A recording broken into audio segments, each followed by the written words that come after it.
மாணவ மாணவிகளுக்கு வணக்கம். மீண்டும் ஒரு கணித பாடவளையிலே உங்களை சந்திப்பதிலே மகிழ்ச்சி. இன்றைய இணைந்த கணித பாடவளையிலே நாங்கள் பார்க்க இருக்கின்ற விடயமாக இருப்பது திரிகோண கணிதத்தில் வருகின்ற முக்கோணியின் பண்புகள் சம்பந்தமான விடயங்களாக இருக்கின்றது. முக்கோணியின் பண்புகள் என்று சொல்லுகின்ற பொழுது என்னென்ன விடயங்கள் வரும் என்று நாங்கள் ஏற்கனவே ஒரு பாடப்பரப்பிலே பார்த்திருக்கின்றோம்.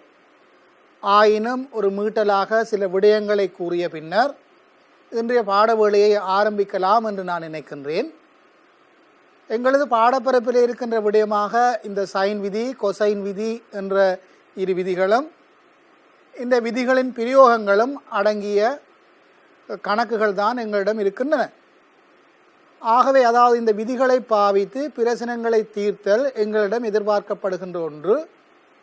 இந்த விதிகளை பாவித்து பிரச்சனைகளை தீர்க்கின்ற பொழுது மிக மிக கடினமான பிரச்சனைகளை அல்ல, மிகவும் இலகுவான முறையிலே சுருக்கக்கூடிய விடயங்களை அடங்கிய பிரச்சனைகள் தான் எங்களிடம் எதிர்பார்க்கப்படுகின்ற ஒன்றாக இருக்கின்றது. இவ்வாறு எதிர்பார்க்கப்படுகின்ற விடயங்கள் சம்பந்தமாக, அதாவது இந்த சைன் விதி சம்பந்தமாக நான் பார்த்திருந்தேன். இந்த சைன் விதியினை நான் கதைக்கின்ற பொழுது உங்களிடம் கூறியிருந்தேன். அதாவது இந்த சைன் விதி என்பது தனியே திரிகோண கணிதத்துக்கு மாத்திரம் மட்டுப்படுத்தப்பட்டது அல்ல. அதன் பிரயோகங்கள் பிரயோக கணிதத்திலும் விசைகள் சம்பந்தப்பட்ட பாடப்பகுதியிலும் அதே போன்று வேறு பகுதிகளிலும் புவியீர்ப்பு மையம், தொடர்பு வேகம், சார்பு வேகம் போன்ற பகுதிகளிலும் இந்த பிரயோகங்கள் உங்களுக்கு இருக்கின்றன. அதாவது இவற்றினை நீங்கள் அத்தகைய இடங்களிலும் நீங்கள் பாவித்து பிரச்சனைகளை தீர்த்து கொள்ள முடியும். மேலதிகமாக இரண்டாவது விதியாக நான் கொசைன் விதியினை கூறி சென்றிருந்தேன். அந்த கொசைன் விதி என்றும் உங்களுக்கு தெரியும். இரண்டு விதிகளையும் நாங்கள் மீண்டும் ஒரு முறை மீள சுருக்கமாக பார்த்த பின்னர் எங்களது பாடப்பரப்பில் நாங்கள் நுழையலாம். இந்த சைன் விதி, கொசைன் விதி இரண்டையும் பற்றி நாங்கள் கதைக்கின்ற பொழுது சைன் விதி, கொசைன் விதி இரண்டுமே ஜாதும் முக்கோணங்களுக்கு வரையறுக்கப்பட்டிருக்கின்ற ஒன்றாக இருக்கின்றது. ஜாதும் முக்கோணங்கள் என்றால் மூன்று முக்கோணங்களில் நீங்கள் சொல்ல வேண்டாம். சைன் ஏயின் கீழ் ஏ சமன்,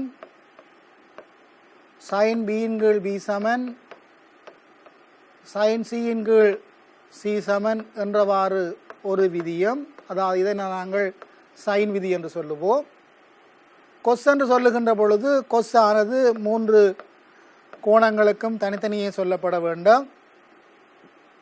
இங்கு பாருங்கள், இந்த மூன்று கோணங்களுக்கும் இங்கு சொல்லியிருந்தாலும் மூன்றுமே சமனாக வருகின்றது. ஆனால் கொசுக்கு நாங்கள் சொல்லுகின்ற பொழுது ஏஐ பற்றி கதைக்கின்ற பொழுது மற்ற இரு பக்கங்கள் சார்பாக வந்து சேரும். அதாவது பி வர்க்கம் சக சி வர்க்கம், சய சி வர்க்கத்தின் கீழ் 2 பிசி என்பதும், அதே போன்று கொஸ் விதி நாங்கள் சொல்லுகின்ற பொழுது மூன்றையும் நாங்கள் சொல்ல வேண்டாம்.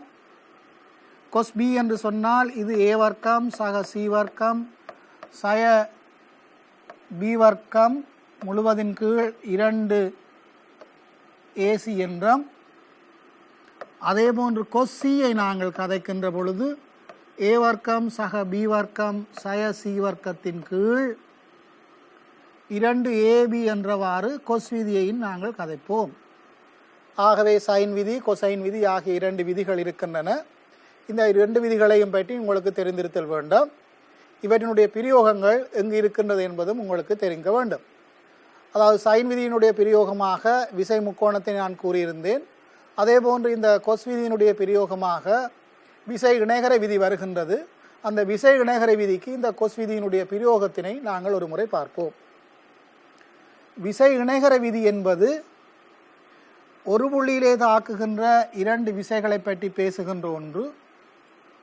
அதாவது ஒரு புள்ளியிலே தாக்குகின்ற பி, கியூ என்ற இரு விசைகள், இந்த விசைகளுடைய விளைவுளானது 6ஆக இருக்கின்ற பொழுது இந்த விளைவுளின் பருமனினை பற்றி கதைக்கின்ற ஒன்றுதான் இந்த கொஸ் விதியாக இருக்கின்றது.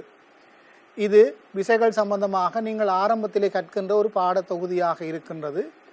இங்கு நாங்கள் இந்த பி, கியூ என்பதற்கிடையிலே இருக்கின்ற கோணத்தை தீட்டா என்று போடுவேனாக இருந்தால் இந்த விசை இணைகர விதியின் அடிப்படையிலே இது உங்களுக்கு விசை இணைகர விதியினை பாவிக்கின்ற பொழுது அல்லது விசை இணைகர விதியின் படி இந்த முடிவு உண்மையாக இருக்கின்றது. அதாவது இங்கு நாங்கள் கதைப்பது இந்த 2 விசைகளினுடைய விளைவுளை பற்றியதாக இருக்கின்றது. அதாவது 2 விசைகள் தாக்குகின்ற பொழுது பெறப்படுகின்ற விளையுள் விசையினுடைய பருமன் 6ஆக இருக்கின்றது. இந்த விளையுள் விசையினை எவ்வாறு பெறுகின்றீர்கள் என்று பார்ப்போமாக இருந்தால், இந்த விளையுள் விசையினை நீங்கள் பெறுவதற்கு செய்கின்ற ஒன்று, இந்த P, Q என்பவற்றை அடுத்துள்ள பக்கங்களாக கொண்டு பூர்த்தி செய்யப்படுகின்ற இணைகரத்தின் மூலை விட்டத்தினால் இந்த விளைவுள் தரப்படுகின்றது என்று நீங்கள் கற்று வைத்திருக்கின்றீர்கள். இந்த இணைகரத்தினை நீங்கள் பூர்த்தியாக்குகின்ற பொழுது இந்த கோணம் டீட்டாவாக இருந்தால் இந்த கோணம் 180 சய டீட்டாவாக இருக்கும். ஏன் இணைகரம் என்று சொன்னால் அங்கே இருக்கின்ற நேய கோணங்களின் கூட்டுத்தொகை 180 பாகை. ஆகவே இது டீட்டா என்றால் அது 180 சய டீட்டாவாக இருக்கின்றது. இதனுடைய பருமன் P ஆகவும் இதனுடைய பருமன் Q ஆகவும் இருந்தால் அதே போன்று அங்கு வருகிறது Q ஆக இருக்கும். ஆகவே பார்ப்பீர்களாக இருந்தால் அங்கே ஒரு முக்கோணம் இருக்கின்றது. இந்த முக்கோணத்திலே 2 பக்கங்கள் தெரிந்திருக்கின்றன. அதாவது P, Q என்ற 2 பக்கங்கள் தெரிந்திருக்கின்றன. அங்கே 180 சய டீட்டா என்று தந்திருக்கின்றார்கள். அந்த கோணம் டீட்டா என்று தரப்பட்ட காரணத்தினால் அது இது R என்பது விளைவுளாக இருக்கின்றது.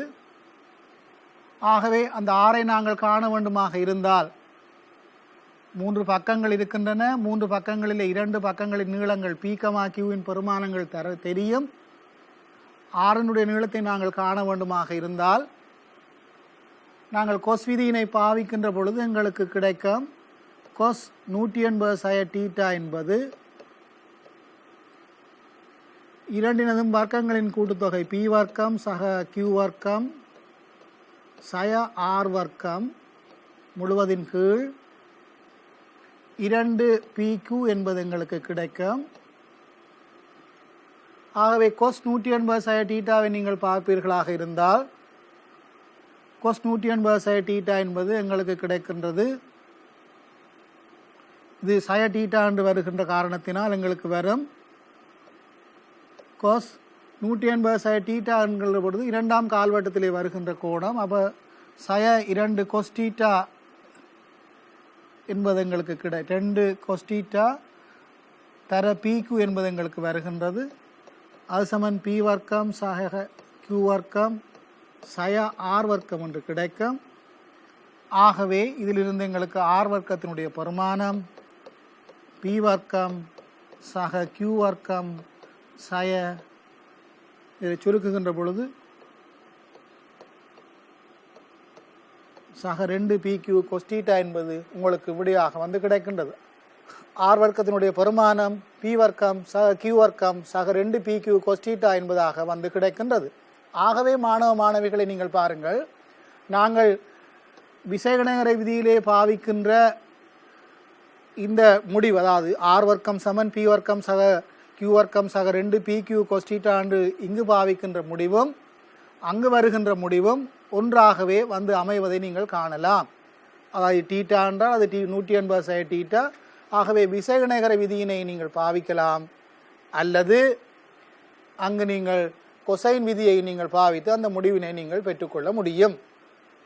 ஆகவே மாணவ மாணவிகளாகி நீங்கள் கவனிக்க வேண்டிய ஒன்று, இந்த திருகோண கணிதத்திலே வருகின்ற முக்கோணிகளின் பண்பு என்ற பாடம் தனியே திருகோண கணிதத்துக்கு மாத்திரம் மட்டுப்படுத்தப்படாமல் ஏனைய இடங்களுக்கும் அங்கு பாவிக்கப்பட வேண்டும் என்பதாக இருக்கின்றது. இதன் ஒரு பிரயோகமாக, அதாவது இந்த கொசைன் விதியினுடைய பிரயோகமாக நாங்கள் ஒரு கணக்கினை பார்த்த பின்னர் அதன் பின்னர் சில விடயங்களையும் பார்ப்போம். பாருங்கள், யாதாவது ஒரு முக்கோணத்திலே 3 முக்கோணங்களை நீங்கள் கருத வேண்டாம். கூர்ங்கோண முக்கோணம், அதே போன்று விரிகோண முக்கோணி, அதே போன்று செங்கோண முக்கோணி. இந்த 3 முக்கோணிகளையும் நீங்கள் கருதி இந்த முக்கோணிகளிலே நீங்கள் 3 முக்கோணிகளுக்கும் நிறுவ பழகியிருத்தல் வேண்டும். அதாவது கொசைன் விதியினை 3 முக்கோணிகளுக்கும் உங்களுக்கு நிறுவ தெரிதல் வேண்டும்.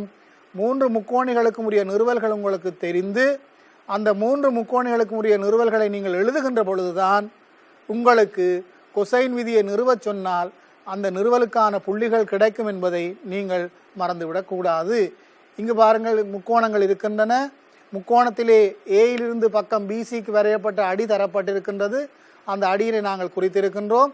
அவையெல்லாம் நீங்கள் குறித்து நீங்கள் இந்த நிறுவலை செய்ய பழகிக்கொள்ள வேண்டும். அடுத்ததாக இது சம்பந்தமான ஒரு உதாரணத்தை பார்ப்போம்.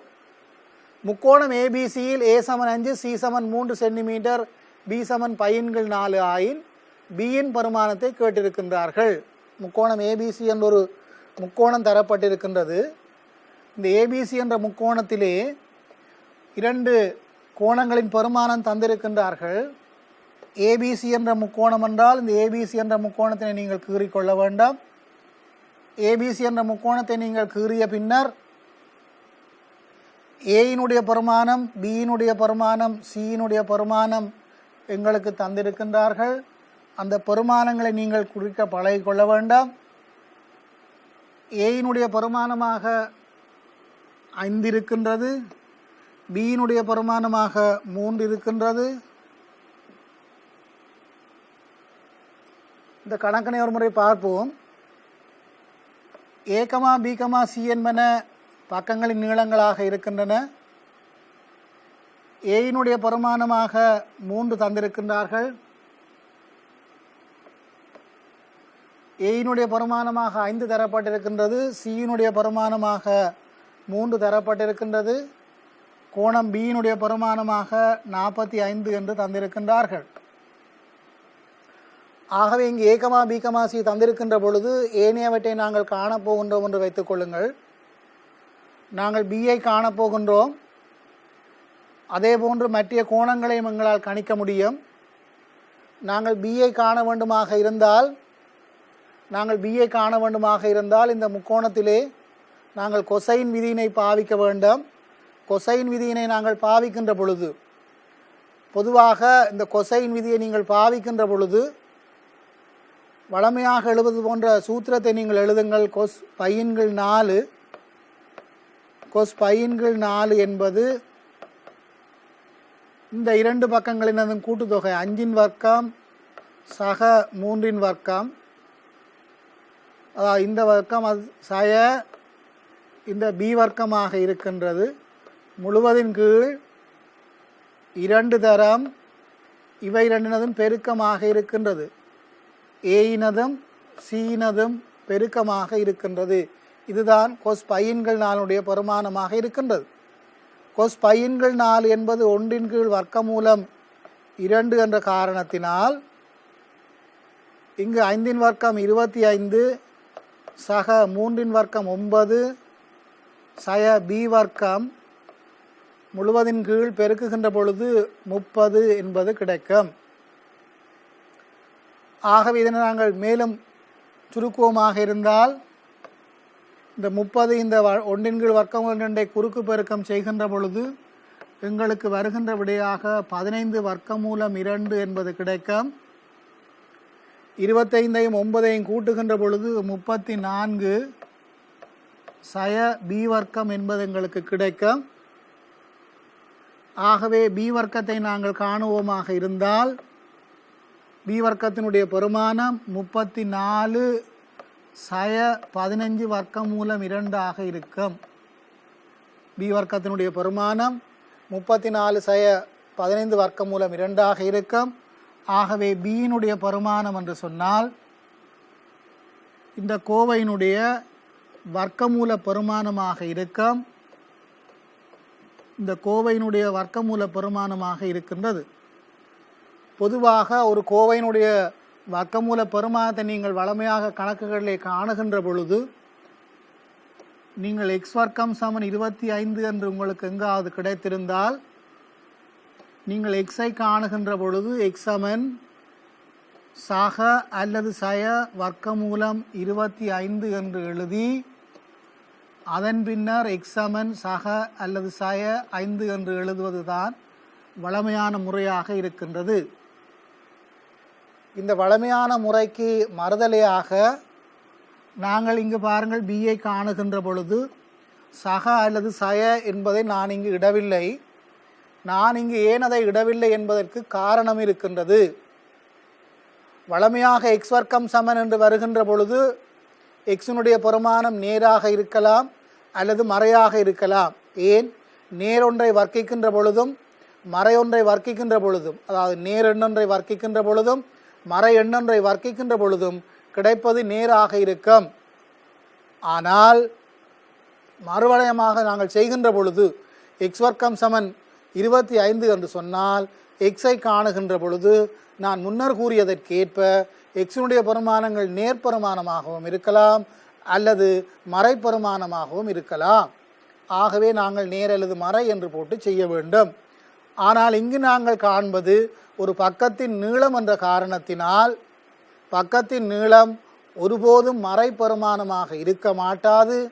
ஆகவே வருகின்ற விடையின் நேர்பெருமானம் மாத்திரமே விடையாக அமையும். அதாவது பி வர்க்கம் சமன் ஒரு கோவை இருக்கின்றது 30/15 வர்க்கம் மூலம் 2. அதனுடைய மறைப்பெருமானத்தை நாங்கள் எடுக்க வேண்டிய தேவையில்லை. வருகின்ற விடையினுடைய நேர்பெருமானத்தை மாத்திரம் எடுத்தால் போதுமானது. ஆகவே பியினுடைய பெருமானம் 34/15 வர்க்கம் மூலம் 2 என்று எழுதுவோம். இவ்வாறு எழுதுகின்ற பொழுது எங்களுக்கு ஒரு தேவை இருக்கின்றது. இந்த 34/15 வர்க்கம் மூலம் 2 நேர்பெருமானமா என்று ஒரு முறை நாங்கள் சிந்தித்து பார்க்க வேண்டும் அல்லது பரிசோதித்து பார்க்க வேண்டும். இந்த 15 வர்க்கம் மூலம் 2 என்பது இந்த 34ஐ விட சிறிய பெருமானம். இதை நீங்கள் சிந்திப்பதற்கு 34 என்றால் 17 தர 2 என்று நீங்கள் யோசிக்க முடியும். 17 தர 2உடன் இந்த 15 தர வர்க்கம் மூலம் 2ஐ ஒப்பிடுகின்ற பொழுது இதனுடன் இதனை ஒப்பிடுகின்ற பொழுது 17 தர 2 பெரிய பெருமானம். ஆகவே இந்த 17 தர 2ஐ விட இந்த 15 வர்க்கம் மூலம் 2 சிறிய பெருமானம். ஆகவே இதனுடைய பெருமானம் நேராக இருக்கும். ஆகவே நீங்கள் அதனை பற்றி கவலைப்பட தேவையில்லை. வழமையாக அந்த கணக்குகளை நாங்கள் செய்கின்ற பொழுது அதனை ஒரு முறை யோசிக்க வேண்டும். இங்கும் அதனை யோசித்திருக்கின்றோம். ஆனால் இங்கு நீங்கள் அந்த சகய என்ற பெருமானத்தை எடுக்காதன் காரணம் பி பெரிது 0 என்பதை நீங்கள் எழுதி காட்ட வேண்டும். பி பெரிது 0 என்பதை நீங்கள் எழுதி காட்ட வேண்டும். அவ்வாறு எழுதி காட்டுகின்ற பொழுதுதான் உங்களது விடை பூரணமானது என்பதை மாணவர்கள் கவனத்தில் கொள்ளுங்கள்.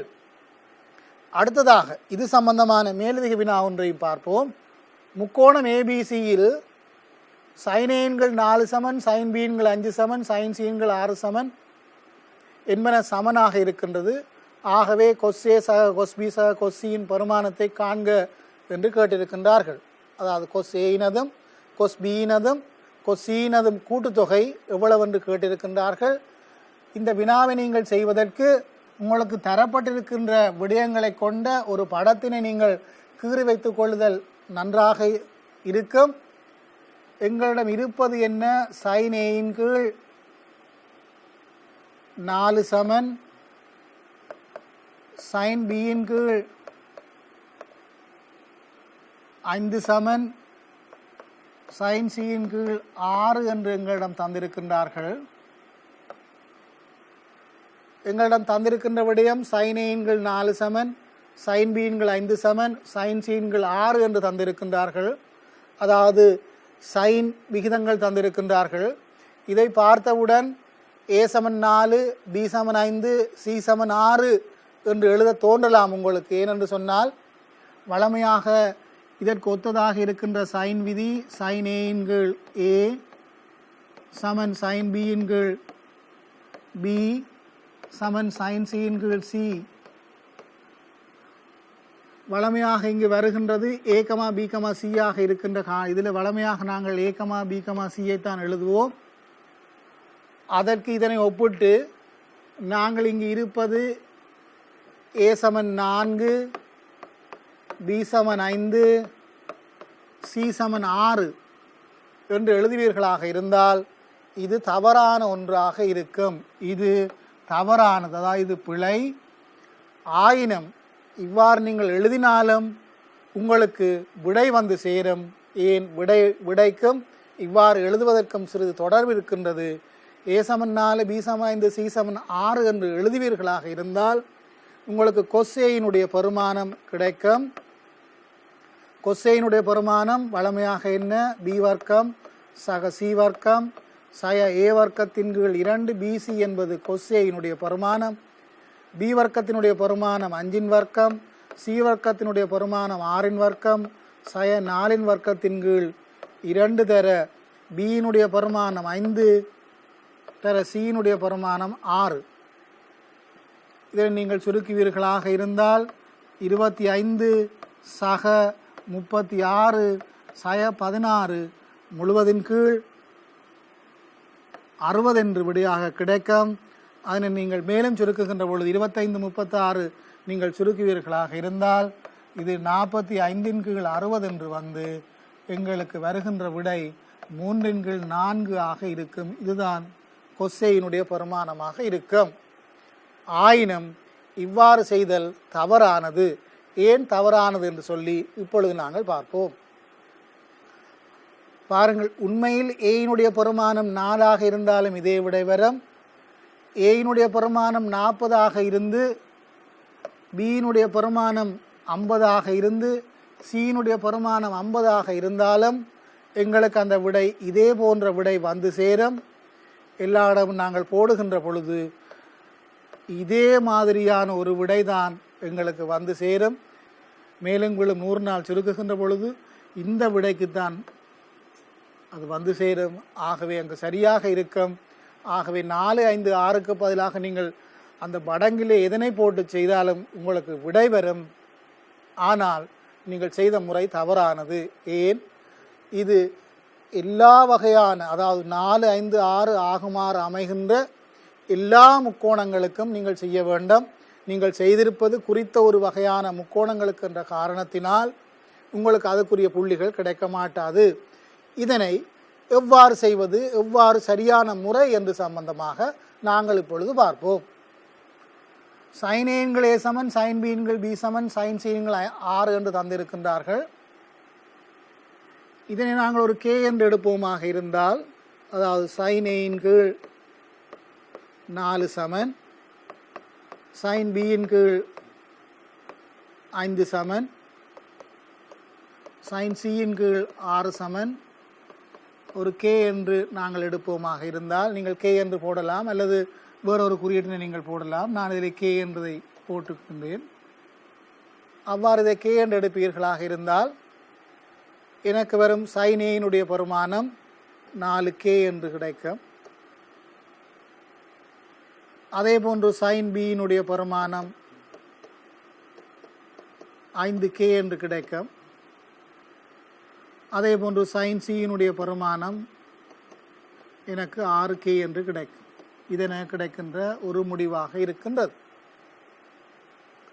ஆகவே சைன் ஏ சமன் 4k, சைன் பி சமன் 5k, சைன் சி சமன் 6k என்று ஒரு முடிவு.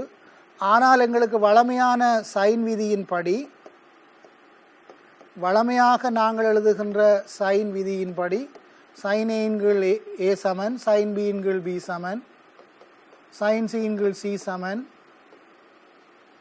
வழமையாக நாங்கள் இதனை கே என்று எடுப்போம். ஆயினும் நான் அங்கே ஒரு கே பாவித்திருக்கின்றபடியினால் இதனை நான் ஒரு லெம்டா என்று சொல்வேனாக இருந்தால் எனக்கு வருகின்ற விடையாக சைன் ஏ சமன் சைன் ஏனுடைய பெருமானம் எனக்கு ஏ லெம்டாவாகவும், சைன் பியினுடைய பெருமானம் பி லெம்டாவாகவும், சைன் சியினுடைய பெருமானம் சி லெம்டாவாகவும் எனக்கு கிடைக்கும். இது எனக்கு கிடைக்கின்ற இரண்டாவது முடிவாக இருக்கின்றது. சைன் ஏங்கள் 4 சமன், சைன் பிங்கள் 4 சமன், சைன் சீன்கள் 6 நான் கே என்று எடுத்த காரணத்தினால் இதனை நான் லெம்டா என்று எடுத்திருக்கின்றேன். அதிலிருந்து சைன் ஏ சைன் பியினுடைய பெருமானங்கள் லெம்டா சார்பாக வந்திருக்கின்றன. இரண்டை நான் ஒப்பிடுகின்ற பொழுது இங்கு சைன் ஏ சமன் ஏ லெம்டா, அதே போன்று இங்கே சைன் ஏ சமன் 4k. ஆகவே 1,2 நான் ஒப்பிடுகின்ற பொழுது எனக்கு கிடைக்கின்ற விடையாக 4k என்பது ஏ லெம்டாவாக இருக்கின்றது. அதே போன்று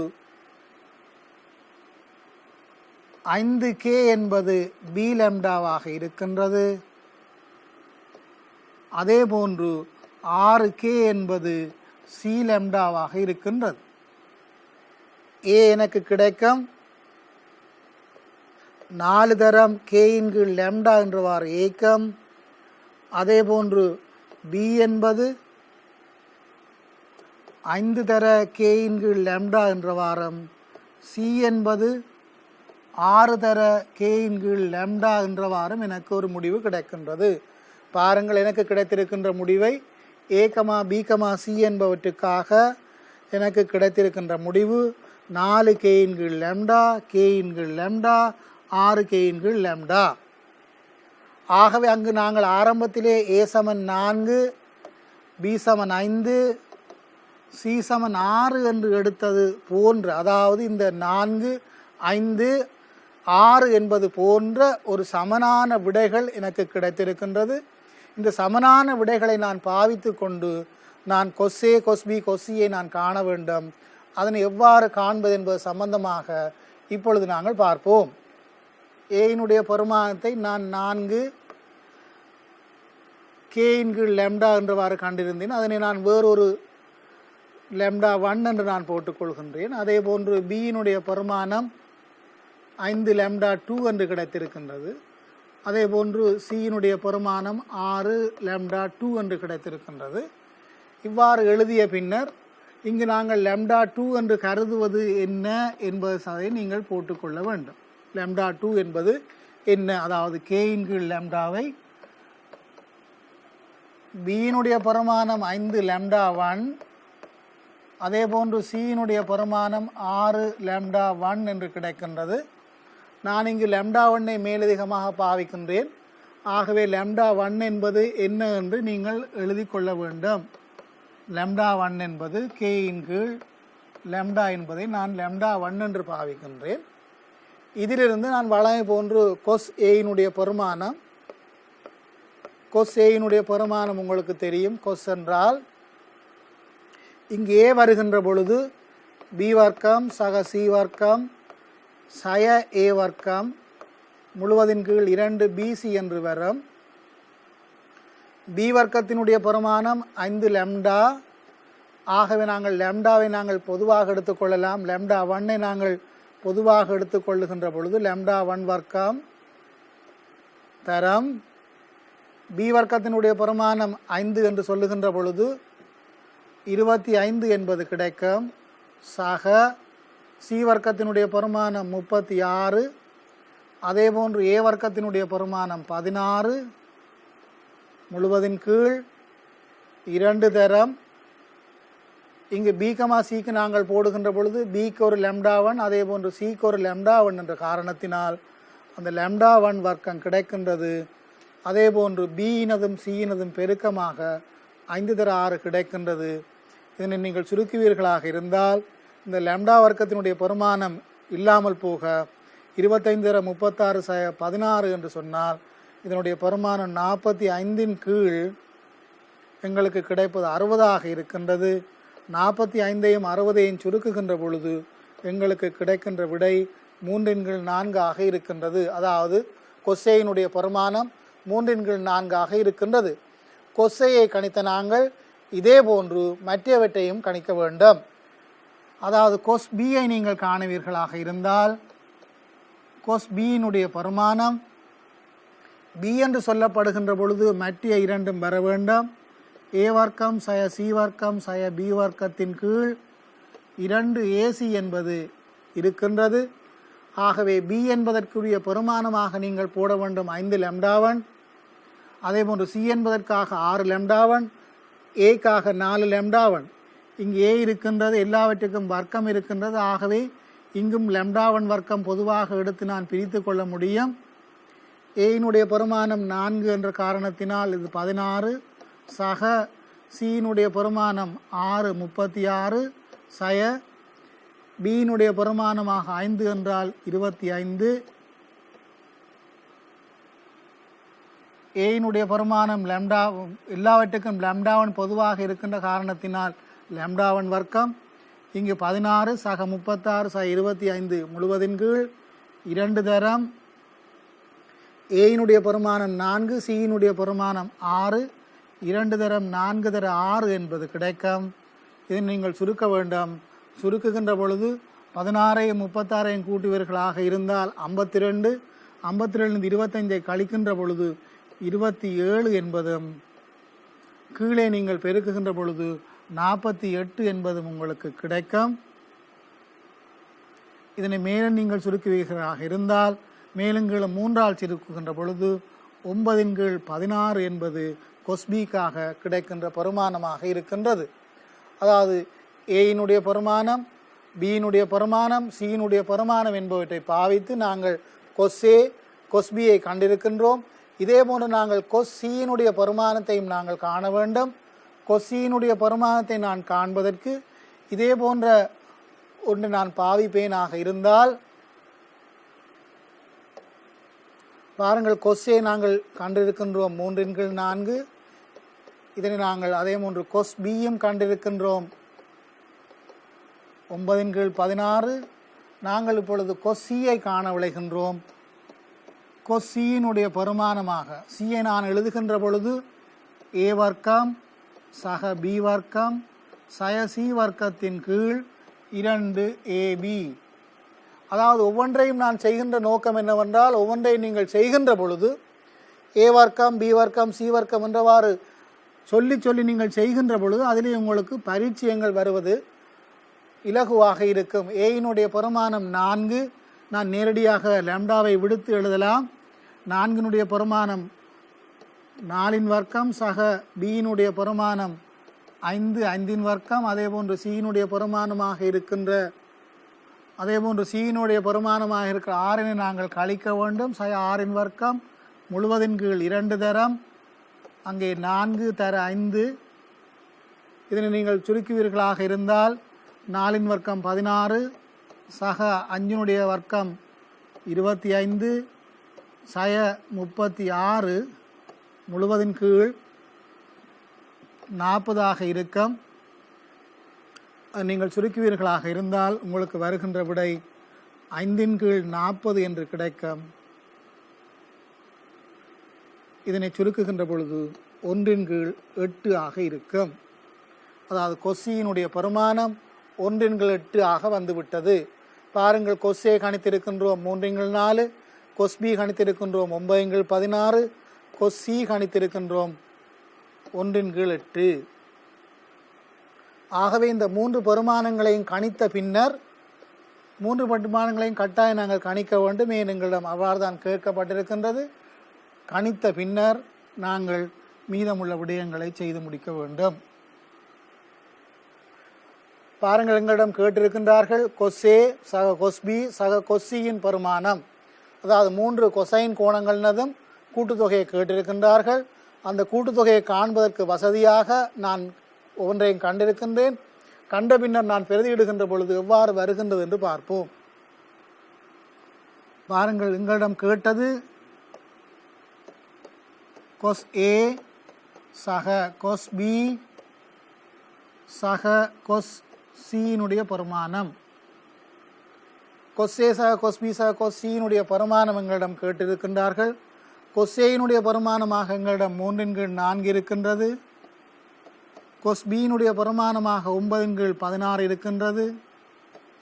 அதே போன்று கொஸ் சியினுடைய பரிமாணமாக 1/8 இருக்கின்றது. இதை நீங்கள் சுருக்குகின்ற பொழுது உங்களுக்கு தெரியும் சுருக்குவதற்கு. ஆகவே இது 16 என்று வரும். 16 என்று வருகின்ற பொழுது மேலே 12 சக 9 சக 1/8 என்றால் 2. ஆகவே இதனுடைய பரிமாணம் 23/16 இருக்கின்றது. கொஸ் ஏ சக கொஸ் பி சக கொஸ் சியினுடைய பரிமாணம் 23/16 இருக்கின்றது. பார்த்து விடுவோம் அந்த பரிமாணத்தை ஒரு முறை. பாருங்கள், இந்த செய்கை முறை இங்கே நாங்கள் செய்திருக்கின்றோம். சைனேயன்கள் 4 சமன் சைன் பீன்கள் 5 சமன் சைன் சீன்கள் 6 என்று தந்திருந்தார்கள். அதிலிருந்து சைனேனுடைய பரிமாணங்களை நாங்கள் எடுத்து சைனே கே என்று வருகின்றது. அதிலிருந்து நாங்கள் லெம்டா என்று எடுத்து அதனை செய்கின்ற பொழுது கொஸ்ஏனுடைய பரிமாணம் 3/4 கொஸ் பியினுடைய பரிமாணம் 9/16 கொஸ்சியினுடைய பரிமாணம் 1/8 அமைகின்றது. கொஸ்ஏனுடைய பரிமாணம் கொஸ் பி என்ற பரிமாணம் கொஸ்சியின் பரிமாணம் தெரிகின்ற பொழுது அவற்றினை கூட்டுவமாக இருந்தால் கொஸ் ஏ சக கொஸ் பி சக கொஸ்சியினுடைய பரிமாணம் 23/16 வருகின்றது. மேலும் இந்த திரிகோண கணிதத்திலே வருகின்ற இந்த கொசைன் விதியின் பிரயோகம் வேறு எங்கு வருகின்றது என்று ஒரு முறை பார்த்து விடுவோம். நான் ஏற்கனவே குறிப்பிட்டது போல இந்த பிரயோகமானது எங்களது தொடர்பு வேகம் அல்லது சார்பு வேக கணக்குகளை கையாளுகின்ற பொழுதும் அல்லது விசை சம்பந்தமான வேறு விடயங்கள் கையாளுகின்ற பொழுதும் இது எங்களுக்கு உபயோகமாக அமைகின்றது. விசை முக்கோணங்களை நீங்கள் கீறுகின்ற பொழுது இதை பாவிப்பது போல வேக முக்கோணங்களை கீறுகின்ற பொழுதும் பாவிக்கலாம். நான் இங்கு கதைப்பது, அதாவது வேக நேர வளையை போன்று நீங்கள் தொடர்பு வேகம் சார்பு வேகத்தை கதைக்கின்ற பொழுது வருகின்ற ஒரு முக்கோணம்தான் இது நான் கீறியிருக்கின்றேன். அதாவது இதனுடைய பெருமானம் ஏதாவது ஒன்றாக இருக்கின்ற பொழுது இதற்கு ஒரு வேகம் இருக்கும் v1, அதே போன்று இதுக்கு ஒரு வேகம் இருக்கின்றது என்று வைத்துக்கொள்ளுங்கள் u1. அதாவது இதில் ஒரு வேக முக்கோணம் இருக்கின்றது. இந்த வேக முக்கோணத்தின் விளைவுள் வேகமாக அல்லது அதனுடைய விளைவுளாக இது vr என்று வைத்துக்கொள்வோம், vr1 அல்லது வேறு குறியீடுகளை நீங்கள் பாவித்துக் கொள்ள முடியும். அதே போன்று u1 செல்லுகின்ற பொழுது இன்னும் ஒரு முக்கோணம் அமைகின்றது. இதனை நீங்கள் v2 என்று வைத்துக் கொள்ளுங்கள். ஆகவே இங்கு u போகின்றது, அதே போன்று v2 மற்ற கரையால் வருகின்ற பொழுது இங்கே ஒரு விளைவுள் வேகம் கிடைக்கும். அதனுடைய வேகத்தை vr2 என்று வைத்துக் கொள்ளுவோம். வழமையாக நாங்கள் செய்வது இவ்வாறு தான் இருக்கின்றது. அதாவது இங்கு 2 வேக முக்கோணங்கள் அமைவதை நீங்கள் காணலாம். 2 வேக முக்கோணங்கள் எவ்வாறு என்றால், இதிலே முதலாவதாக இருக்கின்ற இந்த முக்கோணம் முதலாவது ஒரு முக்கோணமாகவும் இந்த முக்கோணம் இன்னும் ஒரு முக்கோணமாகவும் அமைவது வழமை.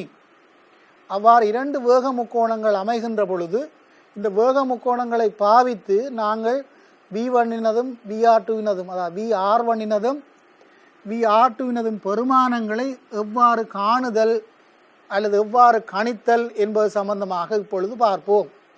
இதை காணுகின்ற பொழுது பாருங்கள் என்ன நாங்கள் செய்ய போகின்றோம் என்றால், வழமையாக நீங்கள் காணுகின்ற பொழுது இந்த பெருமானங்கள் உங்களுக்கு தெரிந்தால் செங்கோண முக்கோணங்கள் இருந்தால் கணித்தல் இலகு, அல்லது செங்கோண முக்கோணங்களை உருவாக்கி நீங்கள் கணித்தல்களை செய்ய வேண்டும். அவ்வாறு செங்கோண முக்கோணங்களை உருவாக்கி கணித்தல்களை செய்வதும் கொசைன் விதியை பாவித்து கணித்தல்களை செய்வதும் ஒன்றாகவே அமைவதை இப்பொழுது நாங்கள் பார்ப்போம். அல்லது மேலதிகமாக நீங்கள் வட்டங்களை பாவித்து இந்த விடயங்களை சுருக்குவதும் உங்களுக்கு தெரிந்திருக்கின்றது. ஆயினும் இந்த வட்டங்கள் எப்பொழுதுமே தேவையானவை என்பதல்ல. வட்டங்களை பாவிக்காமல் இந்த கொசைன் விதியை அல்லது செங்கோண முக்கோணியை பாவித்து இதை நாங்கள் சுருக்கலாம். நாங்கள் இங்கு கருதுவதன் பிரதான நோக்கம் செங்கோண முக்கோணியை பாவித்து சுருக்குவதை விட கொசைன் விதியை பாவித்து எவ்வாறு சுருக்குவது என்பது சம்பந்தமாகத்தான் இங்கு நான் பார்க்க இருக்கின்றேன். இந்த வேக முக்கோணங்களை பாவித்து நாங்கள் விளைவுள் வேகத்தை காண விளைகின்றோம். ஆகவே 2 முக்கோணங்களும் எதை எதை குறிக்கின்றன என்று நாங்கள் தெளிவாக வரையறுத்து கொள்ள வேண்டும். தெளிவாக வரையறுத்தல் என்பது நீங்கள் கணக்குகளை செய்கின்ற பொழுது அதனை நீங்கள் கூறிக்கொள்ள வேண்டும். இந்த பெயர்களை நீங்கள் நினைத்த மாதிரி போட்டுக்கொள்ள முடியும். வழமையாக இந்த பெயர்களை நீங்கள் போடுகின்ற பொழுது அந்த வேக முக்கோணத்தை உருவாக்குகின்ற வேகங்கள் சார்பாகவோ அல்லது பொருட்கள் சார்பாகவோ போடுவது வழக்கம். அதாவது பிளேன் என்றால் P என்றும் காற்று என்றால் W என்றும் அந்த எழுத்துக்களை பாய்த்து முக்கோணங்களை கீறுவது வழக்கம். ஆயினும் நாங்கள் தொடர்பு வேகம் சார்பு வேகத்தை பற்றி கணக்குகள் இங்கு செய்யாதபடியால் அதனுடைய பிரயோகத்துக்காக நாங்கள் செய்கின்றபடியால் நான் A, B, C என்ற எழுத்துக்களை பாவித்திருக்கின்றேன். பாருங்கள், இதனை பாவித்து நாங்கள் செய்கின்ற பொழுது வழமையாக இதிலே ஒரு பெருமானம் இருக்கும் u என்று நான் போட்டுக்கொள்கின்றேன். அதே போன்று இதிலே ஒரு இருக்கும் v என்று, இதனுடைய பெருமானமாக நான் v1 என்று குறித்திருக்கின்றேன். அதே போன்று இதிலே u மறுகரையிலே v ஆக வருகின்ற பொழுது இதனுடைய பெருமானத்தை v2 ஆக குறித்திருக்கின்றேன். இங்கே v1 என்பது என்ன, v2 என்பது சம்பந்தமாக சார்பு கணித்தல்களிலே குறிப்பிட்டுக் கொள்ளுங்கள். நான் 2 முறைகள் குறித்திருந்தேன். ஒன்று இதிலிருந்து செங்குத்து கீறுவது என்பது. இதனை செங்குத்து கீறுகின்ற பொழுது இந்த செங்குத்து நிலத்தை நான் காண வேண்டும். இந்த செங்குத்து நிலை நான் காண்பதற்கு இதில் ஏதோ ஒரு கோணத்தை நான் எடுத்துக்கொள்கின்றேன். எனக்கு தெரிந்திருக்கின்ற ஒரு கோணம், இந்த கோணம் தெரியுமாக இருந்தால் இந்த கோணம் தீட்டாவாக இருக்குமாக இருந்தால் இது ஜூ என்று சொன்னால் இந்த செங்குத்து நான் கீறி இருக்கின்றேன். இந்த செங்குத்தினுடைய பெருமானம் இது ஜூ, இது தீட்டா என்ற காரணத்தினால் இதனுடைய பெருமானம் ஜூ சைன் தீட்டாவாக இருக்கும். அதே போன்று இந்த இடத்துக்கு நான் எக்ஸ் என்று போடுவேனாக இருந்தால் இந்த பிஎக்ஸினுடைய பெருமானம் எனக்கு ஜூ கொஸ்டீட்டாவாக வரும். இதனுடைய பெருமானம் ஜூ சைன் டீட்டாவாக இருக்கின்ற அதே நேரத்தில் இந்த பிஎக்ஸினுடைய பெருமானம் எனக்கு ஜூ கோஸ் டீட்டாவாக கிடைக்கின்றது. பிஎக்ஸினுடைய பெருமானம் ஜூ கோஸ் டீட்டா, இதனுடைய பெருமானம் ஜூ சைன் டீட்டா. நான் பைதகஸினுடைய தேற்றத்தை நான் பாவிக்கின்ற பொழுது வி வர்க்கத்தினுடைய பெருமானம் பாருங்கள், வி வர்க்கத்தினுடைய பெருமானம் இங்கு கீறப்பட்ட அந்த ஜூ சைன் டீட்டாவினுடைய வர்க்கத்தின் பெருமானம் ஆகவும் சக எங்களிடம் இங்கே இருப்பது முழுவதுமாக இருந்தது V1 என்பது V1இலிருந்து இந்த ஜூ கோஸ் டீட்டாவை கழித்து வருகின்ற பெருமானத்தின் வர்க்கமாகவும் இருக்கும். V1 சய ஜூ கோஸ் டீட்டா முழுவதின் வர்க்கமாகவும் இது இருக்கும். இந்த V வர்க்கத்தின் வர்க்கம் என்பது இங்கே தரப்பட்டிருக்கின்ற இதனுடைய வர்க்கமாகவும் இதனுடைய வர்க்கமாகவும் இருக்க போகின்றது. இந்த AXஇன் வர்க்கம் என்று சொல்வது இந்த முழுவதிலிருந்து, அதாவது இந்த V1இலிருந்து இதனை கழிப்பதாக இருக்கின்றது. ஆகவே V வர்க்கம் என்பது ஜூ சைன் டீட்டா முழுவதின் வர்க்கம் சக V1 சய ஜூ கோஸ் டீட்டா முழுவதின் வர்க்கமாக இருக்கின்றது. இதனை சுருக்குகின்ற பொழுது எனக்கு கிடைப்பது V வர்க்கம் சமன், இங்கு ஒரு சைன் வர்க்கம் டீட்டா அங்கு ஒரு சைன் வர்க்கம் கொஸ் வர்க்கம் டீட்டா வருகின்றது. ஆகவே சைன் வர்க்கம் டீட்டா கொஸ் வர்க்கம் டீட்டாவின் கூட்டுத்தொகை ஒன்றாக இருக்கின்ற காரணத்தினால் இது ஜூ வர்க்கம் என்றும், அதே போன்று இங்கு V வர்க்கம் என்றும் 2 ஜூ V1 கொஸ் டீட்டா என்றும் எனக்கு கிடைக்கும். ஆகவே 2 ஜூ V1 கொஸ் டீட்டா என்று கிடைக்கின்றது. நான் V1ஐ காண வேண்டுமாக இருந்தால் எனக்கு V1 ஒரு இடத்திலே தான் இருக்க வேண்டும். இங்கு V1 2 இடங்களிலே இருக்கின்றது. ஆகவே 2 இடங்களிலே இருக்கின்ற காரணத்தினால் இந்த V1ஐ காணுதல் எவ்வாறு என்று பார்க்க வேண்டும். V1ஐ ஒரு இடத்துக்கு நாங்கள் கொண்டு வர வேண்டும். V1ஐ நாங்கள் ஒரு இடத்துக்கு நாங்கள் கொண்டு வர வேண்டுமாக இருந்தால் நான் செய்வது என்னவென்றால் V வர்க்கம் சமன் ஜூ வர்க்கம் சக, இதிலே பாருங்கள் V1 இருக்கின்றது ஜூ இருக்கின்றது. எனக்கு V1 ஒரு இடத்திலே வர வேண்டுமாக இருந்தால் இதனை நான் V1 சய ஜூ கொஸ் டீட்டா முழுவதின் வர்க்கம் என்று நான் எழுத வேண்டாம். இவ்வாறு எழுதுகின்ற பொழுது V1 சய ஜூ கொஸ் டீட்டா என்று எழுதுகின்ற பொழுது இதனுடைய வர்க்கமான V1 வர்க்கம் கிடைக்கும். அதே போன்று V1 சய ஜூ கொஸ் டீட்டா என்பதால் பெருக்கம் 2 ஜூ V1 கொஸ் டீட்டா என்பது கிடைக்கும். இதற்கு மேலதிகமாக எனக்கு ஜூ கொஸ் வர்க்கம் டீட்டா கிடைக்கின்றது. ஆகவே கிடைக்கின்ற ஜூ வர்க்கம் கொஸ் டீட்டா மேலதிகமாக இருக்கின்ற காரணத்தினால் அதனை நான் கழித்தல் வேண்டும். ஜூ வர்க்கம் கொஸ் வர்க்கம் டீட்டாவை நான் கழித்தல் வேண்டும். கழிப்பதற்கு முன்னர் ஏற்கனவே இருக்கின்ற ஜூ வர்க்கத்தையும் நான் எழுதி கொள்ள வேண்டும். ஆகவே இரண்டையும் சுருக்குகின்ற பொழுது எனக்கு கிடைப்பது ஜூ வர்க்கம் சைன் வர்க்கம் டீட்டாவாக இருக்கின்றது. அந்த ஜூ வர்க்கம் சைன் வர்க்கம் டீட்டாவை நான் மறுவரகம் கொண்டு செல்வேனாக இருந்தால் எனக்கு கிடைப்பது V வர்க்கம் சய ஜூ வர்க்கம் சைன் வர்க்கம் டீட்டா சமன் V1 சய ஜூ கொஸ் டீட்டா முழுவதின் வர்க்கமாக இருக்கும். V1 சய ஜூ கொஸ் டீட்டா முழுவதின் வர்க்கமாக இருக்கும். இதனுடைய சுருக்கமான ஜூ வர்க்கம் சைன் டீட்டா மறுவர்க்கத்துக்கு நான் கொண்டு சென்றிருக்கின்றேன்.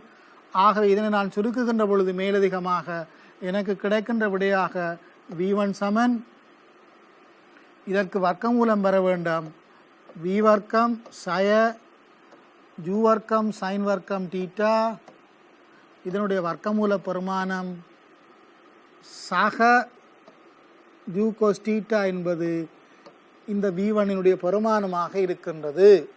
இந்த V1உடைய பெருமானம் எங்களுக்கு கிடைப்பது V வர்க்கம் சய ஜூ வர்க்கம் சைன் வர்க்கம் டீட்டா, அது ஒரு வர்க்கமூலத்தினுள் சக ஜூ கோஸ் டீட்டா என்பது எங்களுக்கு விடையாக கிடைக்கின்றது.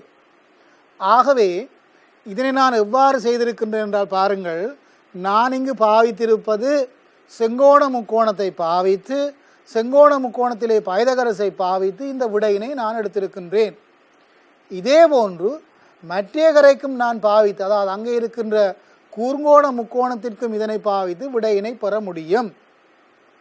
அதனையும் ஒரு முறை பார்ப்போம். பார்த்து கொண்டு கொஸ் விதியினை பாவித்து, அதாவது கொசைன் விதியினை பாவித்து இந்த விடையினை எவ்வாறு பெறுவது என்று பார்க்க வேண்டும். இப்பொழுது நாங்கள் அடுத்த முக்கோணத்துக்கு நாங்கள் பார்க்கின்ற பொழுது, அதாவது மற்ற வேக முக்கோணத்துக்கு அல்லது அங்கு தரப்பட்டிருக்கின்ற சார்புகத்திலே மற்ற முக்கோணத்துக்கு நாங்கள் பாவிக்கின்ற பொழுது இது ஜூ என்றால் வளையம் போன்று இது ஜூ கோஸ் டீட்டாவாக இருக்கும். ஏற்கனவே நாங்கள் செய்திருந்தோம். நான் பாவிப்பது இப்பொழுது இந்த முக்கோணத்துக்காக இருக்கின்ற காரணத்தினால் என நான் இவ்வளவு விடயங்களையும் கருத வேண்டி வரும். இந்த விடயங்களை நான் கருதுகின்ற பொழுது நான் ஏற்கனவே குறிப்பிட்டது போன்று அல்லாமல் இது V2உடன் இந்த ஜூகோஸ் தீட்டாவினை கூட்ட வேண்டி வரும். ஆரம்பத்திலே நான் பார்த்ததுக்கு இந்த B1இலிருந்து இதனை நாங்கள் கழித்திருந்தோம். இப்பொழுது V2உடன் அதனை கூட்டுகின்ற பொழுது எங்களுக்கு வருகின்ற விடையாக அதே போன்றுதான் வரும். V வர்க்கம் என்பது இந்த V வர்க்கத்தினுடைய பெருமானம் என்பது V2 சக ஜூகோஸ் தீட்டா முழுவதின் வர்க்கம் சக, அதாவது B2 இந்த ஜூகோஸ் தீட்டாவை கூட்ட வேண்டாம், சக இந்த வர்க்கமாக இருக்கின்றது. இந்த வர்க்கம் என்பது Cx வர்க்கம், அது ஜூ சைன் தீட்டா முழுவதின் வர்க்கமாக இருக்கின்றது. இதனை நீங்கள் சுருக்குகின்ற பொழுது எங்களுக்கு கிடைக்கும் V வர்க்கம் சமன் V2 வர்க்கம் சக ஜூ வர்க்கம் கொஸ் வர்க்கம் தீட்டா ஜூ வர்க்கம் சைன் வர்க்கம் தீட்டா என்றால் ஜூ வர்க்கம் சக 2 ஜூ V2 கொஸ் தீட்டா என்பது கிடைக்கும். பாருங்கள், இங்கு எங்களுக்கு கிடைப்பது முன்னர் சய கிடைத்தது, இங்கு எங்களுக்கு கிடைப்பது சகவாக இருக்கின்றது. ஆகவே இதனை நாங்கள் சுருக்குகின்ற பொழுது முன்னர் போன்றுதான், ஆனால் இங்கும் ஒரு V2 இருக்கின்றது, அங்கும் ஒரு V2 இருக்கின்றது. ஆகவே நாங்கள் இதனை V2 சக ஜூ கொஸ் தீட்டா என்று எழுதுகின்ற பொழுது நாங்கள் இங்கும் அந்த ஜூ வர்க்கம் கொஸ் வர்க்கம் தீட்டாவை கழிக்க வேண்டும். ஆகவே அங்கு ஜூ வர்க்கம் இருக்கின்றது, கழிக்கின்ற பொழுது எங்களுக்கு கிடைப்பது ஜூ வர்க்கத்திலிருந்து கழிக்கின்ற பொழுது எங்களுக்கு கிடைப்பது ஜூ வர்க்கம் சைன் வர்க்கம் தீட்டா என்று எங்களுக்கு கிடைக்கும். அதனை சுருக்குவமாக இருந்தால் எங்களுக்கு கிடைக்கின்ற விடையாக V2 என்பது V வர்க்கம் சய ஜூ வர்க்கம் சைன் வர்க்கம் தீட்டா சய ஜூ கொஸ் தீட்டா என்பது விடையாக கிடைக்கும். இதுதான் எங்களுக்கு V2க்கு கிடைக்கின்ற பெருமானமாக இருக்கின்றது. முன்னர் பாருங்கள், V1க்கு கிடைத்த பொழுது செய்த பொழுது எங்களுக்கு சக வந்தது, இப்பொழுது V2க்கு செய்கின்ற பொழுது எங்களுக்கு சய வருகின்றது. இதுதான் அந்த வித்தியாசமாக இருக்கின்றது. இதனை நாங்கள் ஒரு கொஸ் விதியினை பாவித்து எவ்வாறு, அதாவது இதில் செங்கோண முக்கோணங்களை பாவிக்காமல் ஒரு கொஸ் விதியினை பாவித்து எவ்வாறு செய்வது என்பது சம்பந்தமாகவும் ஒரு முறை பார்த்து விடுவோம். ஏன் நாங்கள் கொஸ் விதியினை கற்று வைத்திருக்கின்றோம். ஆகவே கொஸ் விதியினை பாவித்தல் எங்களுக்கு இலகுவானது. கொஸ் விதியினை பாவிக்கின்ற பொழுது இந்த செங்கோணத்தை நாங்கள் கீறியிருக்க வேண்டிய தேவையில்லை. நாங்கள் இது தீட்டா என்ற காரணத்தினால் நேரடியாகவே போட முடியும். இந்த தீட்டா இங்கு V வர்க்கம் இருக்கின்றது, ஆகவே நேரடியாக போடுங்கள். கொஸ் தீட்டானுடைய பெருமானம் என்னவென்றால் கொஸ் தீட்டா என்பது இங்கு V1 வர்க்கம் சக ஜூ வர்க்கம் சய V வர்க்கம் முழுவதின் கீழ் நாங்கள் போட வேண்டும் 2 ஜூதரம் V1 என்று போட வேண்டும். இதனை சுருக்குகின்ற பொழுது எங்களுக்கு கிடைக்கும், அதாவது V வர்க்கம் சமன் V1 வர்க்கம் சக ஜூ வர்க்கம் சய 2 ஜூ V1 கொஸ் தீட்டா என்பது கிடைக்கும். இதனை நீங்கள் சுருக்குகின்ற பொழுது முன்னர் போன்றுதான் V வர்க்கம் என்பது அதே போன்றுதான் வரும். சய ஜூ கொஸ் தீட்டா என்று சய ஜூ கொஸ் தீட்டா முழுவதின் வர்க்கம் என்று எழுதி மறுகரையிலே உங்களுக்கு வருகின்றது ஜூ வர்க்கம் சைன் வர்க்கம் தீட்டாவாக இருக்கும். அதனை நீங்கள் ஒரு பக்கம் கண்டு சுருக்குகின்ற பொழுது எங்களுக்கு கிடைப்பது V1 சமன், அதாவது இங்கு V வர்க்கம் இருக்கின்றது, V வர்க்கம் சய ஜூ வர்க்கம் சைன் வர்க்கம் தீட்டா, இங்கு வந்த சய ஜூ கொஸ் தீட்டா என்பது மறுகரைக்கு சென்று சக ஜூ கொஸ் தீட்டாவாக வரும். ஆகவே சுருக்கல்கள் அதே போன்றுதான் என்பதை கவனித்துக் கொள்ளுங்கள். அதாவது செங்கோணத்தை முக்கோணத்தை பாவித்து செய்கின்ற பொழுது வந்த இடையிலே வந்த விடையானது, அதாவது இந்த செங்கோண முக்கோணத்தை பாவித்து நீங்கள் செய்கின்ற பொழுது இது ஒரு இடையிலே வந்தது, ஆனால் கொஸ்ஸை நீங்கள் செய்கின்ற பொழுது இது நேரடியாக உங்களுக்கு வரும் என்பதை நீங்கள் கவனித்துக் கொள்ளுதல் வேண்டும். மாணவ மாணவிகளே, இந்த கொஸ்விதியினை பாவித்து நான் ஒரு முக்கோணத்துக்கு செய்தது போன்று மற்ற முக்கோணத்துக்கும் நீங்கள் இந்த கொஸ்விதியினை பாவித்து செய்து கொள்ள முடியும். அவ்வாறு செய்து கொண்டு அதற்குரிய பயிற்சிகளையும் எடுத்துக்கொள்ளுங்கள். மேலும் ஒரு திருகோண கணிதத்தின் இந்த வினா பகுதியினை நாங்கள் சந்திக்கின்றோம் என்று கூறிக்கொண்டு இன்றைய பாடவழியை நிறைவு செய்ய நாங்கள் போகின்றோம். இன்றைய பாடவழியை நிறைவு செய்வதற்கு முன்னராக நீங்கள் கற்றுக்கொண்ட விடயங்கள் அல்லது என்னென்ன விடயங்கள் தேவை, இது எங்கெங்கு பாவிக்கலாம் என்பது சம்பந்தமாக மீள ஒரு முறை நினைவுபடுத்திக் கொள்ளுங்கள் என்று கூறிக்கொண்டு இன்று நாங்கள் கற்றுக்கொண்ட விடயங்கள் திருகோண கணிதத்திலே வருகின்ற முக்கோணிகளின் பண்புகள் சம்பந்தமாக நாங்கள் கற்றுக்கொண்டோம். முக்கோணங்களின் பண்புகள் சம்பந்தமாக கற்றுக்கொண்ட இரண்டாவது பாடவழியாக இது இருக்கின்றது. இதனுடைய பிரயோகங்களையும் நான் உங்களுக்கு சொல்லியிருக்கின்றேன். இந்த முக்கோணிகளின் பண்புகள் இலகுவானதாக இருந்தாலும் இதனை பாவிக்கின்ற பொழுது உங்களுக்கு மேலும் இலகுத்தன்மை ஏற்படும். அதனை பாவிக்க பழகிக்கொள்ளுங்கள். வெவ்வேறு இடங்களிலே பாவியுங்கள். குறிப்பாக சார்பு வேகம், தொடர்பு வேகம் போன்ற பகுதிகளிலே பாவியுங்கள். விடைகள் எழுத இலகுவாக இருக்கும் என்று கூறிக்கொண்டு மீண்டும் ஒரு பாடவேளையிலே உங்களை சந்திக்கின்றேன். அதுவரை நன்றி, வணக்கம்.